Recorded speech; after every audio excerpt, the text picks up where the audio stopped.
അതിനെടുത്ത് അടുത്ത് വെച്ച് നിങ്ങൾക്ക് കാണിച്ചു തരാൻ വേണ്ടിയിട്ടാണ് ഇത് കാണിക്കണേ. ഇതിന് പ്രത്യേകത എന്ന് പറയുന്നത് നമ്മുടെ ഈ ഇലയമ്മളാണ് ഇത് മുട്ടിടുന്നത്. കണ്ടോ, ഈ ഇലയുടെ കുമ്പത്തോടെയാണ് നമുക്ക് മുട്ട് വരുന്നത്. ഇതിപ്പോ ഇന്നത്തെ ഒരു ദിവസം മാത്രമേ നിങ്ങളിത് വിരുന്ന് നിൽക്കുള്ളൂ. നാളെ നേരം വെളുക്കുമ്പോൾ ഇത് ചുങ്ങിപ്പോവും. അപ്പൊ അത് ഇതിന്റെ ഭംഗി കാണാൻ പറ്റില്ല. നല്ല മണാണ് വിരിയുന്ന നേരത്ത്.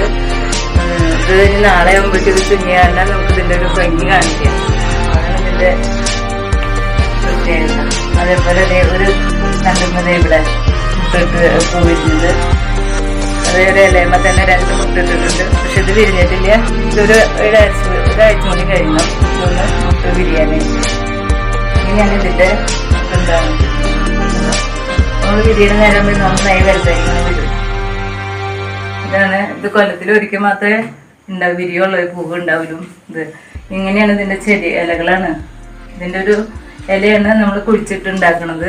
പ്രത്യേകിച്ച് വെള്ളമൊന്നുമില്ല. നമ്മള് വീട്ടിലുള്ള ഞാൻ കോഴിമുട്ടയുടെ വെള്ളി പൊട്ടിച്ചിട്ടാണ് ഇട്ട് കൊടുക്കാറ്. വേറെ അങ്ങനെ പ്രത്യേകിച്ചൊന്നും ഇട്ട് കൊടുക്കാറില്ല. അപ്പൊ ഇങ്ങനെ ഉണ്ടാവുന്നത് കഴിഞ്ഞ കൊല്ലമാണ് എനിക്ക് ആദ്യമായിട്ടത് ഉണ്ടായി കിട്ടിയത്. അപ്പൊ നിങ്ങളായിട്ട് പങ്കുവയ്ക്കാൻ പറ്റിയില്ല. അപ്പൊ ഈ കൊല്ലം ഉണ്ടായപ്പോൾ ഞാൻ നിങ്ങളായിട്ട് ഇത് പങ്കുവയ്ക്കുന്നത്. നല്ല മണമുള്ള ഒരു പൂവാണ്. അപ്പൊ അത് കാണാനും നല്ല ഭംഗിയാണ്. ഒരു ദിവസം കൊണ്ട് നമ്മളിത് ഉണങ്ങിപ്പോവും. അതാണ് അതിൻ്റെ വേറൊരു പ്രത്യേകത. പിന്നെ നാളേക്ക് ഇത് കാണാനുള്ള ഭംഗി ഉണ്ടാവില്ല.